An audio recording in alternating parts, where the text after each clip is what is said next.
Good morning. Ladies and gentlemen, to say the least, this certainly wasn't a speech by someone who was preparing his life for more family time in Goslar, I would say. So the question is, how will this sort of be transferred into real politics in a time where we might take plenty more months to even get a new government and not just an acting government. With only a few minutes to discuss some of the challenges of this speech, and we would like to take a lot of time for your questions as well and for questions via Twitter and Facebook that I will get presented here on the floor, on the podium. But first of all, Stephen Erlanger, you've written recently that the only more scary thing than a strong Germany is a weak Germany. How weak is Germany right now and how scary is it? Well, I think the prospect of another grand coalition, which may be depressing inside Germany, is regarded as a good thing outside Germany. The German problem is the same as the American problem, which is that people don't like it when we lead, and when we don't lead, they don't like it either. And I think, this is the reluctant hegemon problem that Germany has, which Germany will have. The problem with the poll that we've just heard about is that while the world may want Germany to take a bigger role, Germans themselves aren't much interested in it. And I think Germans are still very adolescent about the security challenges that face them. The use of the metaphor of stability as a way of talking about a new outreach to Russia is, I think, a rather dangerous idea. It's an interesting one, but I also think, there's an issue of underestimating the stability of American institutions and exaggerating the change in American foreign policy in the last year. And I would warn people to be careful about that. The foreign minister spoke a lot about vacuums. Mostly he's talking about vacuums under President Obama, it seems to me. I haven't seen too many vacuums actually under Trump. Trump, in a way, doesn't care about Europe. He cares about trade.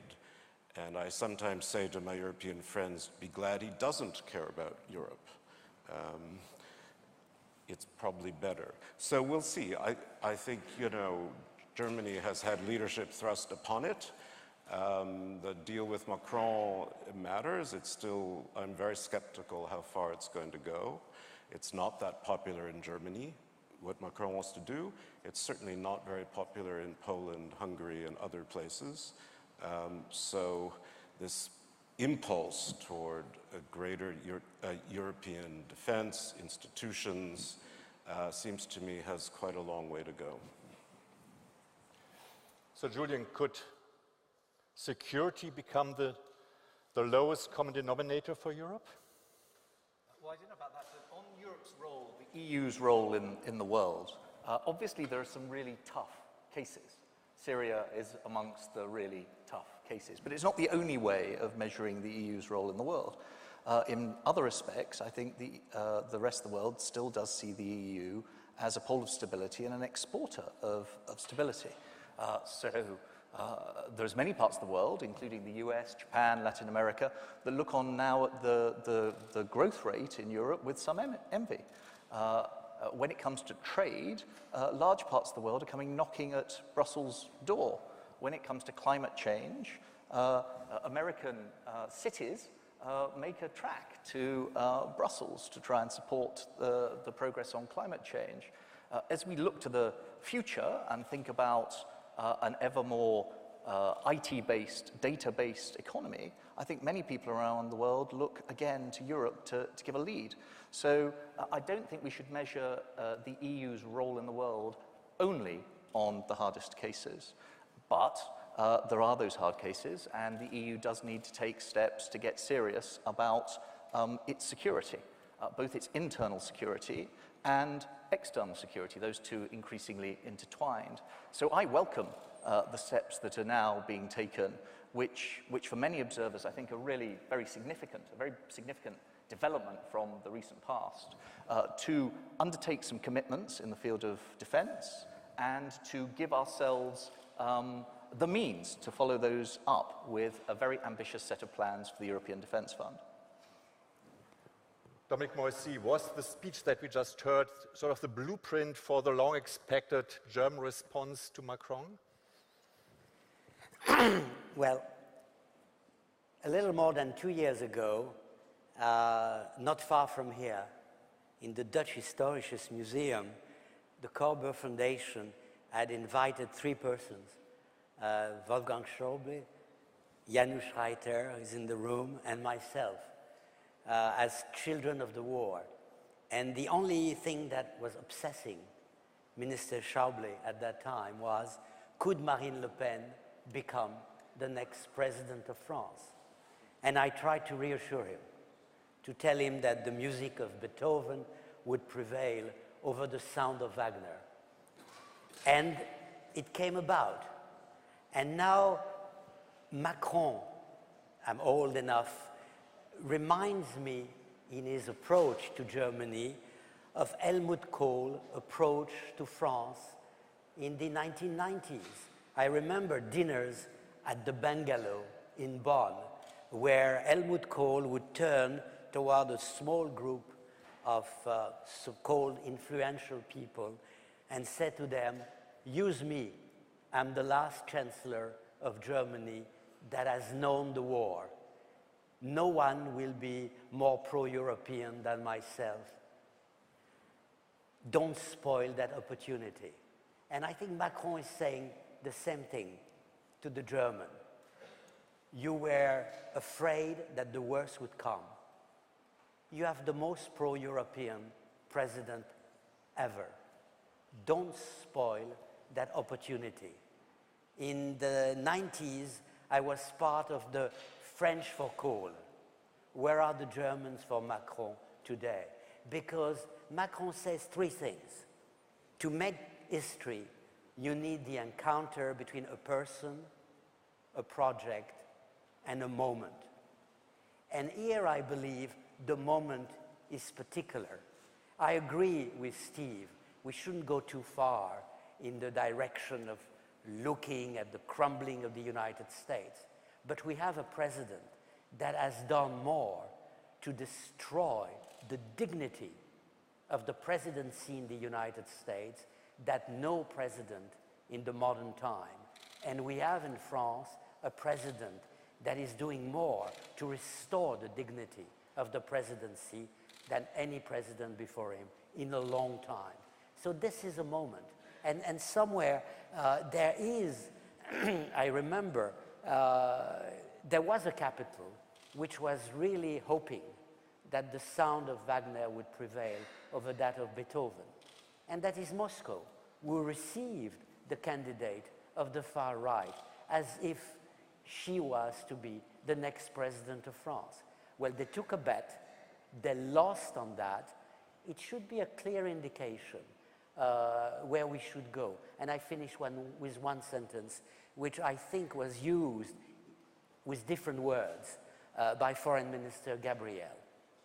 Europe cannot pretend to be a model if Europe is not an actor, at least a partial actor. We're not here to replace the United States. We are modest enough. But there is right now a vacuum in terms of values.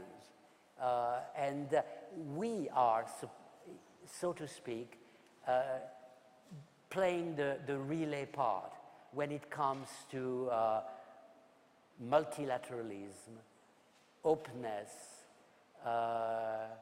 ethics. This is where we are. And it's a banality, but it can only work if France and Germany are together. Right now, you describe yourself, Berlin, the capital of uncertainty.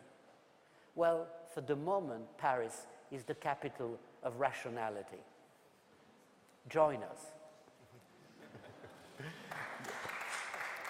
Niels, Annen, don't spoil the moment. The window of opportunity for reform in Europe is very, very limited. On the other hand, your party says we need more time for our internal discussions. We need some time for a therapeutic process after this election defeat.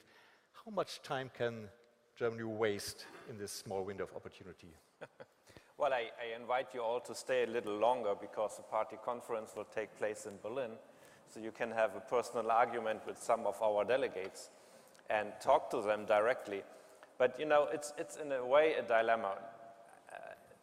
The public in Germany and apparently abroad is not used to this kind of uncertainty, which is not so unusual in other countries. And as the minister pointed out, we have stable institutions.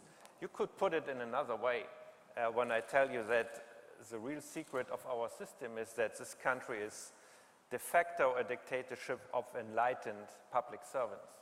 And so you vote for politicians once in a time, but you don't need to worry about the basic stability of the country. Having said this, I agree that there is urgency, that we find that answer to President Macron. And by the way, and I also think that the information we got from that Berlin Pulse is proof that the German population, I'm absolutely convinced, would follow a German initiative and support an answer, a courageous answer to President Macron, even if it would mean, and it must include, concessions in terms of fiscal and monetary policy. And maybe we need a strong mandate for this, because everything we do needs legitimacy. So having really pointed out that, and it will take center stage also in our party discussion in the coming days and months.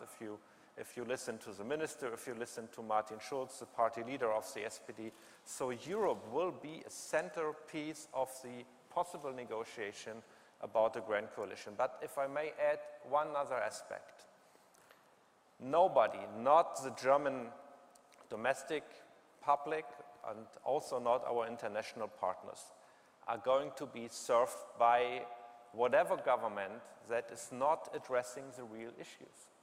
So it's better to negotiate some months or weeks longer instead of having an unstable government that is only, based on an arrangement, on a power arrangement, but it's not addressing, for example, the European question. It's not addressing also pressing domestic issues. So we have time to negotiate, but we all know that the wait is not waiting for us. We have not been present, for example, while the president of France has been present in managing the crisis in Lebanon.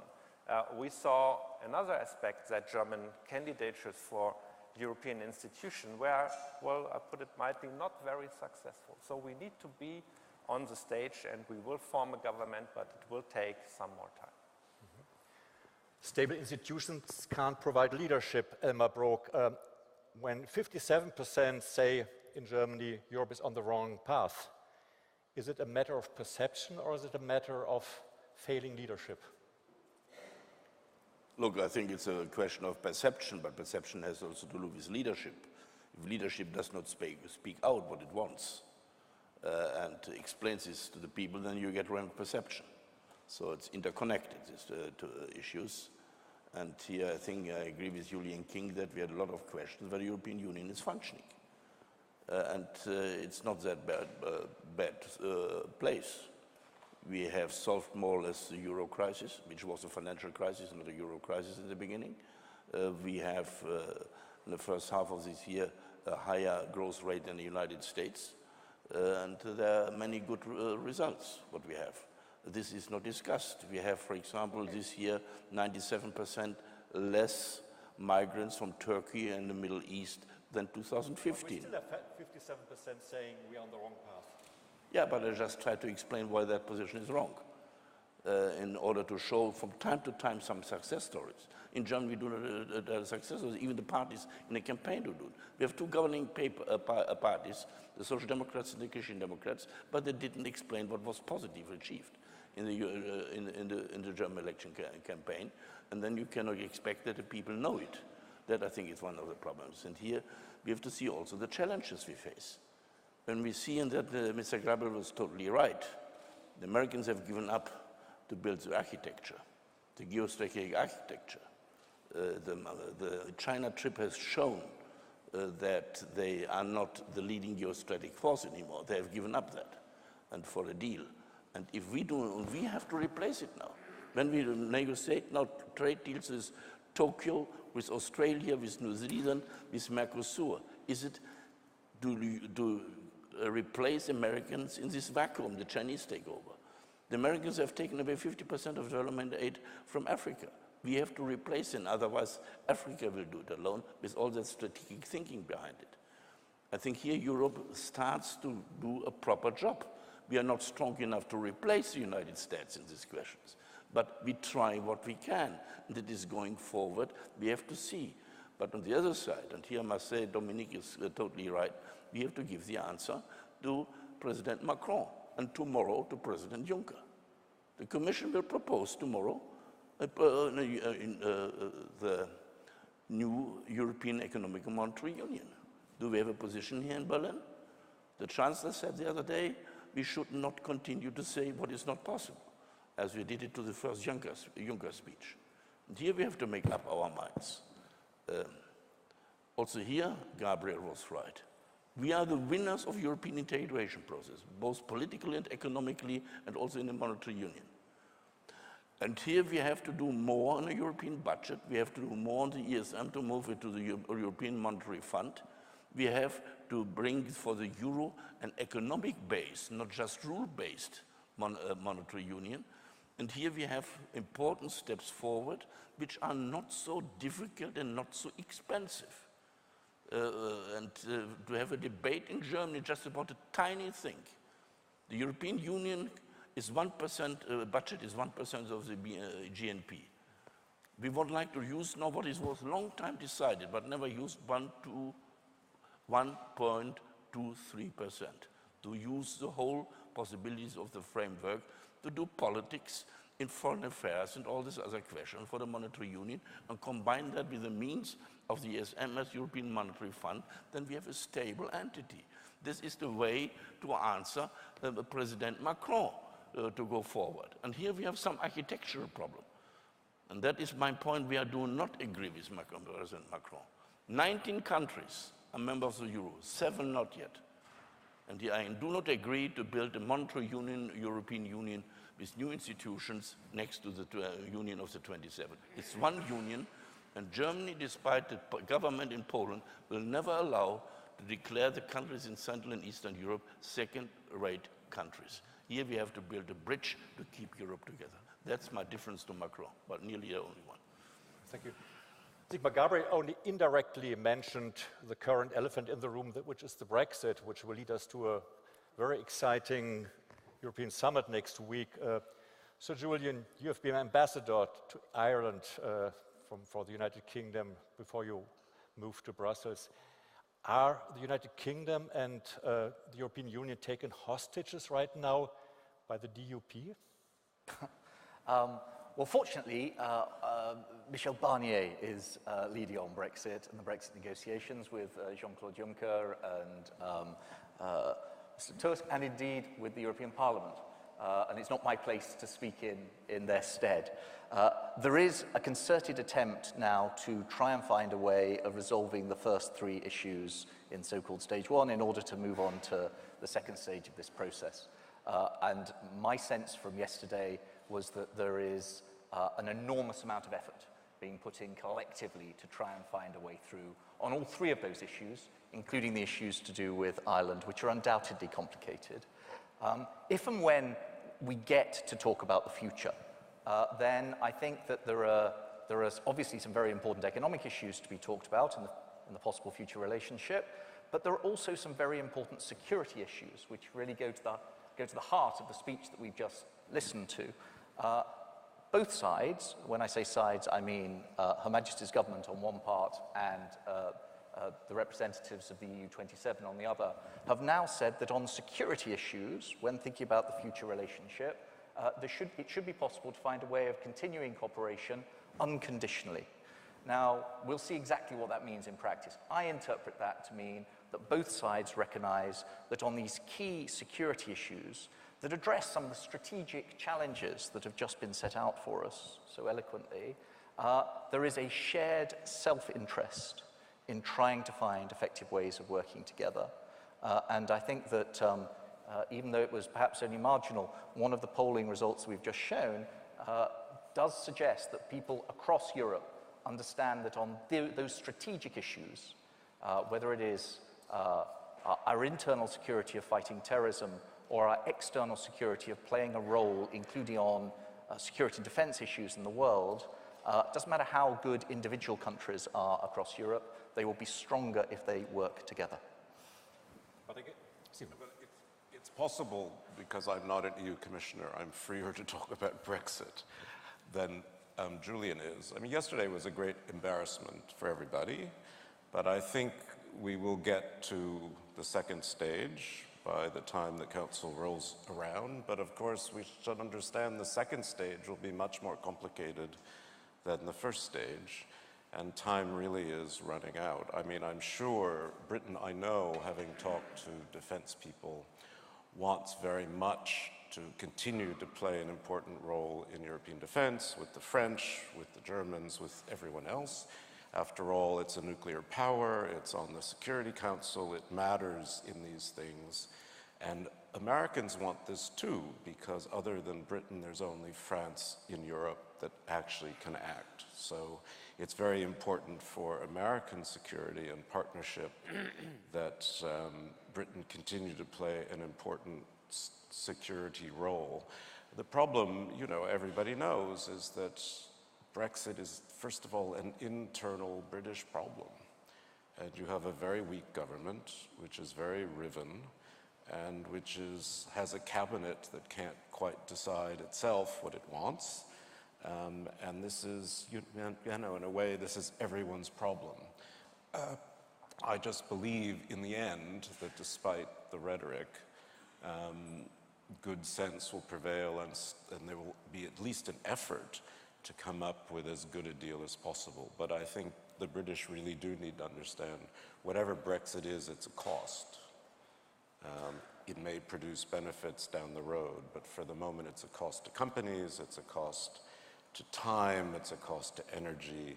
It's very hard, as someone said, to unbake a cake, particularly a cake that's 40 years stale. And that's what's happening. Yeah. Can I just comment? There is a temptation for the British in their deals with the French to say, you have to be soft on us, on Brexit, because you need us so much on security matters. The Germans are not going to represent a substitute to Great Britain, not at least in the immediate or even distant future. So be soft with us because you need us. And I think the French are both aware of that reality. We want to go on with the British on matters of security because it is essential for the French interest, for the British interest, and for the European interest.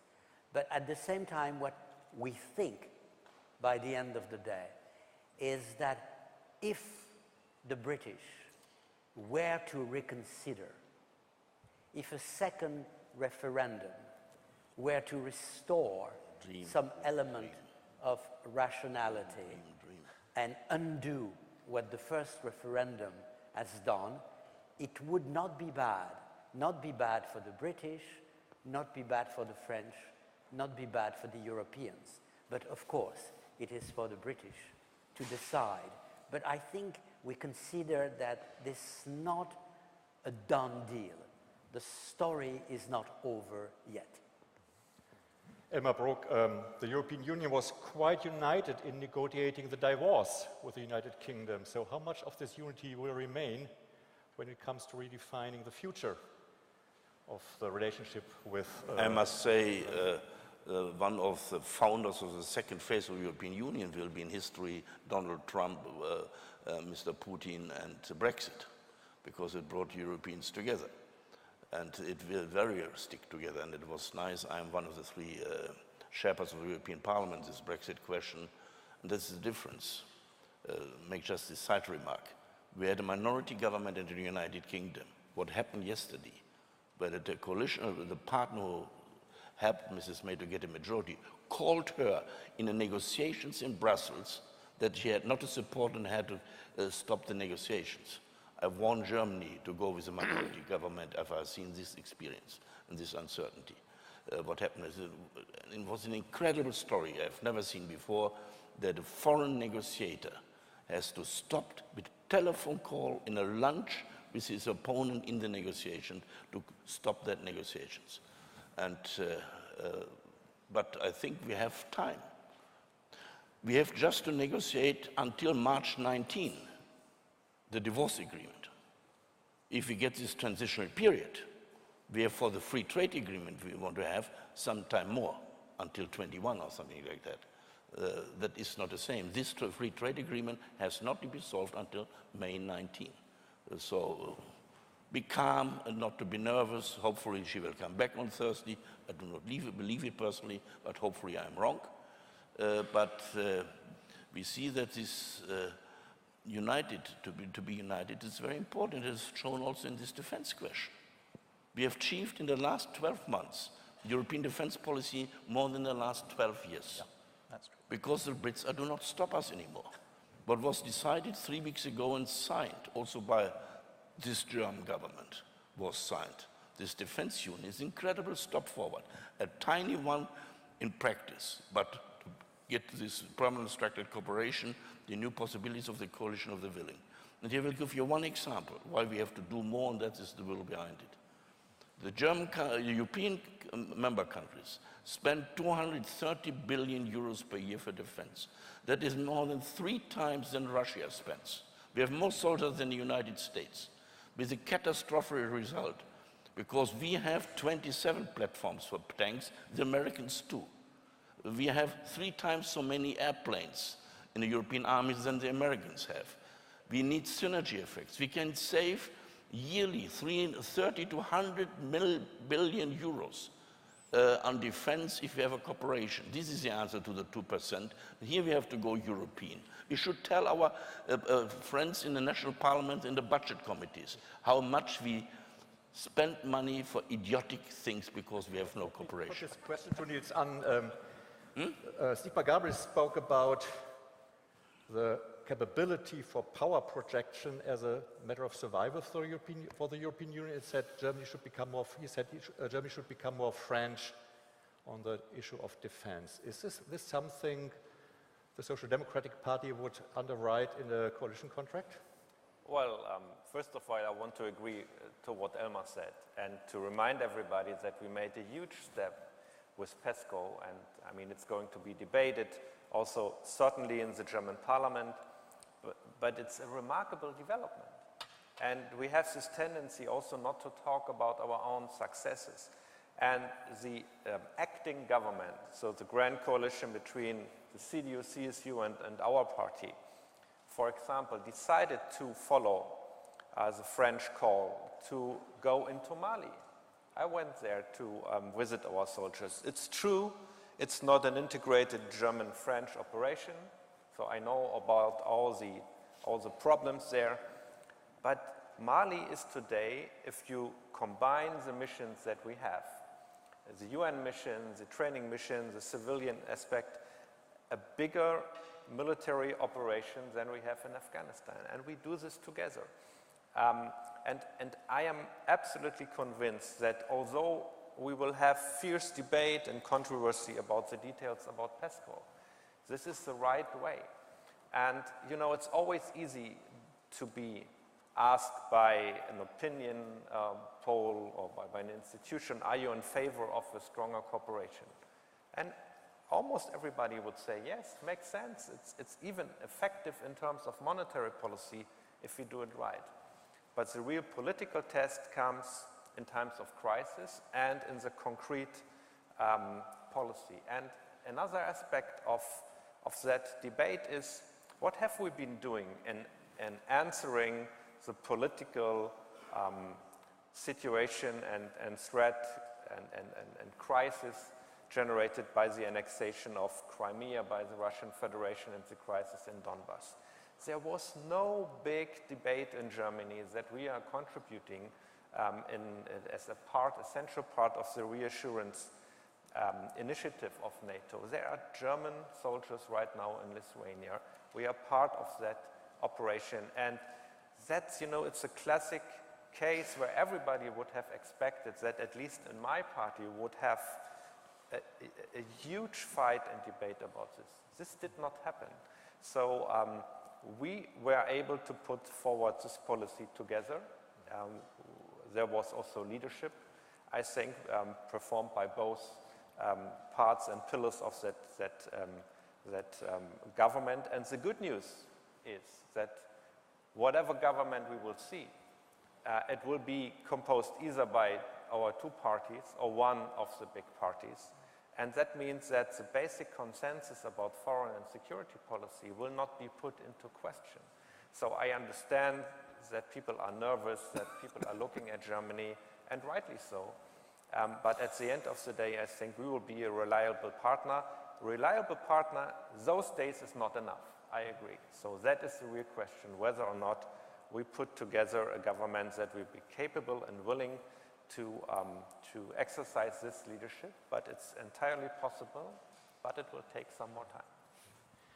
One final question from my side, and then I would like to open it to your questions. I would like to follow up on one of the remarks by Mr. Moïsi. He said the European Union needs to be in the future a value-based union. And the question to Stephen Erlanger, is it still a value-based union, or is it a crude mix of liberal and illiberal societies and governments? I think the biggest fracture in the European Union is over values now, and it's an East-West, not a North-South problem. I'm saying something obvious. Populism may have reached a kind of high watermark in the West, sort of, but it is thriving in Central Europe. Every country of the Visegrad Four is led by a populist. They're not the same populists, but they are populists. Poland and Hungary are basically led by people who would like to run a communist state, but run it themselves without communism. I mean, the Putin model of government is very popular. You had in Austria a young man who basically ate the lunch of the far right and will become chancellor because of this issue of migration. A good friend of mine, a very thoughtful man named Ivan Krastyev, wrote a little book, maybe exaggerated a bit, called After Europe, but he sees the problem of values as fundamental, that Central Europe has accepted them only provisionally. They haven't internalized them, these values of democracy and rule of law. And the feeling that a young sovereignty is being dissolved bothers them very much. They are very much feeling resentful about what they considered a kind of neoliberal complacency coming out of Brussels.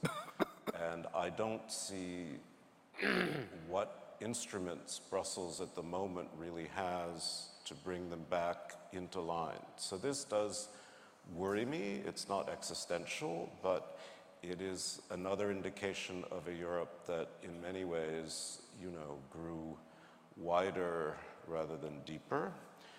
And it's at a time where Macron wants it to get deeper, but the mood in Europe is more national and less interested in deeper connections than I think the traditional countries of the West believe. So that worries me. Again, I don't think it's existential, but it's a problem, and it creates, more stomach gazing, which has always been Europe's problem. I mean, we always wanted to pick its eyes up and look out to the world, but there's always some crisis whether it's Brexit or Poland or Hungary, that causes Europe to, turn into itself. And one would like it to grow up a bit more. Thank you so much. I think we have time for 3 very brief questions. I'd like to raise your hands, introduce yourself briefly with your name and your background, and please keep your questions short and limited to 1 question for each of you. Ursula Plasnik, I'm currently serving as the Austrian ambassador to Switzerland. And I wanted to add 1 dimension to the debate, which is we committed Europeans, we might wish to recapture the sovereignty issue. And Foreign Minister Gabriel touched on that, as did Steve Erlanger. Somehow we have left the explanatory work on why a shared, pooled sovereignty is indeed a recapturing of something that has been lost, both by the nation state and the international community in a way.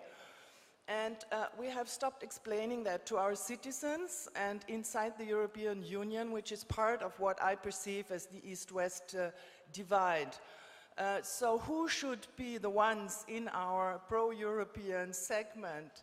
Politicians, private sector, media, think tanks, to forge ahead with what instruments on recapturing the sovereignty issue? Okay, thank you. I think we should collect a few more. These 2 gentlemen, please. Thank you. Wang Yiwei from Renmin University of China. The European Union, it seems like not the post-modern anymore, as the Robert Kubo identified. That the European Union now highlights the principles of the sovereignty, territory integrate, which very similar to Chinese approach. Like Spain also passed, the anti-secession law that China passed in 2005, particularly refer the Taiwan seeking independence. And the European Union also, you have the counter-propaganda law or campaigns, which China also did similar.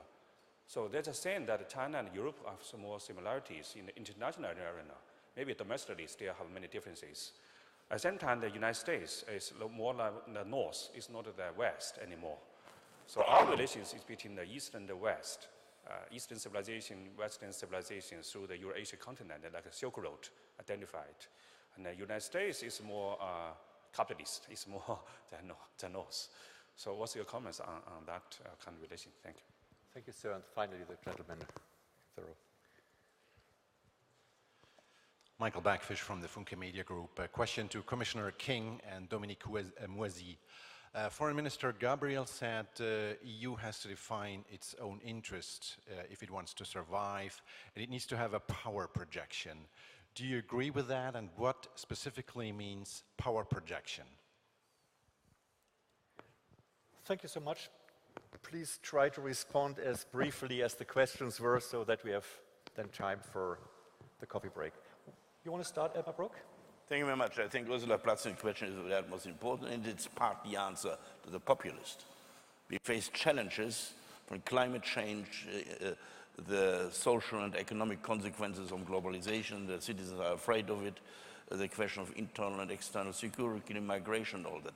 None of these issues can be solved on a national level in Europe anymore, because every country is too small. But despite that, these right-wing groups get support for the position, go back to the nation state, it will solve it. So it's a contradiction to the reality. And here we explain again that sovereignty, the European countries can only get back if we join our forces. Via Europe, we get the strength to get sovereignty back to our people, not the other way around. This we have failed to explain. In the past, it was never war and dictatorship anymore. That was the reason for European unification. Now the challenges are this. This we are not able to bring to the public. That question, this question about Europe is similar to China, I have not really understood. But I would like to make one remark to that. At one point, we really have failed it in overall. China has an overall definition of politics, economics, security, defense, everything, energy, and one strategy. We divide their parts, therefore we are weak. Even Mr. Putin is right, that he sees that energy and economics is one game. We believe it's economics, energy. That is our failure. And here I think we have to see that we have to change a lot of questions, and with this US interest, I think it's the same what I said with the first question, pooling our strengths to get sovereignty back. That, I think, the message which we have to give to our people to win the future. Thank you. Stephen. I would just say something which is part of what Elmer was saying, which I agree, which is that the danger in the East is not just populism, it's Russian manipulation of local opinion. And I think we need to be very careful about this. We need to be very careful not to normalize our views toward the annexation of Crimea. I had a hint of that in Mr. Gabriel's speech that disturbed me somewhat. And I think one needs to be aware that Moscow's interest is in provoking disunion in the European Union and not allowing Europe to become what Mr. Gabriel wants it to be, which is an instrument for influence and power projection that is united. So that would be my last worry. There's a discussion going on at the moment between the member states in the Council, the European Parliament, and indeed the Commission, on the priorities for the next 2 years, 18 and 19. And that discussion is focusing on a range of security issues at the top of the list of priorities, above the priorities on economic issues.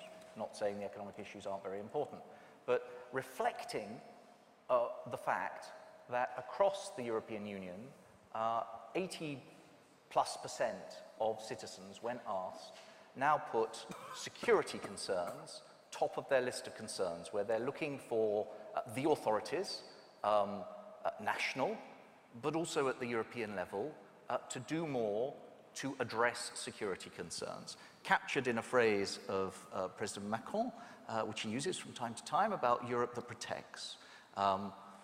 An ambiguous phrase that sometimes, in some people's interpretation, tips over into protectionism. But on the security issues, there is a clear set of priorities which are about protecting ourselves better from a series of threats. Those threats are from terrorism, as we've seen tragically on our streets, but also from cyber. A range of cyber threats, including outside intervention and attempts to manipulate democratic processes and raise questions about democratic institutions in our countries. It's also about being able to play an active part, as I think our keynote speaker very clearly set out, in contributing to stability elsewhere in the world. And that's why, as Elmar Brok and others have underlined, the concrete steps that are being taken to equip ourselves better to have a contribution in the defense field are so important. I am struck, in amongst the other things that have been mentioned, PESCO, European Defence Fund, by the big shift in the relationship between the European Union and NATO. It's not to say there aren't still some complications sometimes, but on many of these issues, these core security issues, now the European Union and NATO are able to work together much more closely than has been the case in the past. Those are the important steps that I think we're taking in order to be serious about these security concerns. Niels, if you could also respond to the question, what means power projection? It certainly means more than just engaging in Mali, for example. Well, of course, and I think power projection is also not only to be measured in hardware or in just military power. And if you look at the European Union's foreign policy, we haven't been speaking about the Balkans, for example. We have still projected military power, but the real success, or what we achieved at least, was based on policy, on prevention, on diplomacy. So we need to think this together. And So that could be an entire seminar here, Arndt, but if I just may make one remark, because Stephen, I couldn't find anything in the minister's speech calling for acceptance of the annexation of Crimea. I mean, I don't want to reopen the chapter here. His spokesperson left, and I'm not his spokesperson, but I couldn't find this in his speech, and I wanted to underline this. And maybe just very quickly, I agree, we always need to do a better job in explaining what the European Union does. But my experience also in dealing with my constituents is that if we deliver, if we talk about the issues, then we can convince people. If we deliver in security, if we, and you mentioned that phrase, it's a very good phrase from President Macron, but we also need to speak about the social aspects. We need to speak, and the President is doing this as well, speak about wage levels in Europe. We need to speak about social protection. And then I'm not so afraid that if we can deliver on the issues, that people will understand that this has also something to do with the European Union. If politicians resist that temptation, always to claim their success as a national success. But this is a long way, and I think that problem was there in the very beginning, and we need to deal with it, and so also Parliament has a responsibility on this.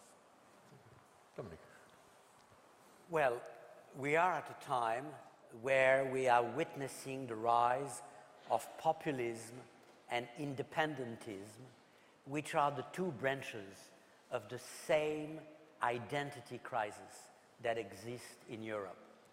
President Macron tries to answer that identity crisis with the concept of European sovereignty, which sounds a little bit like the concept of European citizenship coming from the German philosopher Jürgen Habermas. Sovereignty no longer exists at the national level. You have to transcend it if you want to play a role. And this is where I think three key words come. The words confidence, the words ambition, and the words modesty. And you need to combine the three. If you don't restore confidence, populism and independentism will prevail. If you don't have an ambition to continue to make of Europe not only the seat of relative power, but the seat of values, then the Europe of Orbán will prevail over the Europe of Macron. And I'm happy to say that today in Berlin, there's still a majority that see themselves much, much closer to the Europe of Macron than to the Europe of Orbán. But you have to accompany all of that, confidence and ambition, with a sense of modesty. We're not about to be a substitute for the United States. But at the same time, and this is where the issue of power projection is important, you cannot remain a soft power if by the end of the day you don't have a minimal element of hard power. And this is where I'm glad to see that slowly but surely the Germans are integrating that understanding that you can't be a unidimensional power at the time of the world as it is today. Well, thank you so much to each of you on the panel. Thank you to all of you. We are just 10 minutes over time after the first panel here, but I know that coffee breaks are the most important part of conferences. So I think we should take our 20 minutes for coffee break, but I'd like to ask you to return on time after these 20 minutes, so sharply at 11:10, and take your time for following up on this conversation and enjoy the rest of the conference. Thank you so much.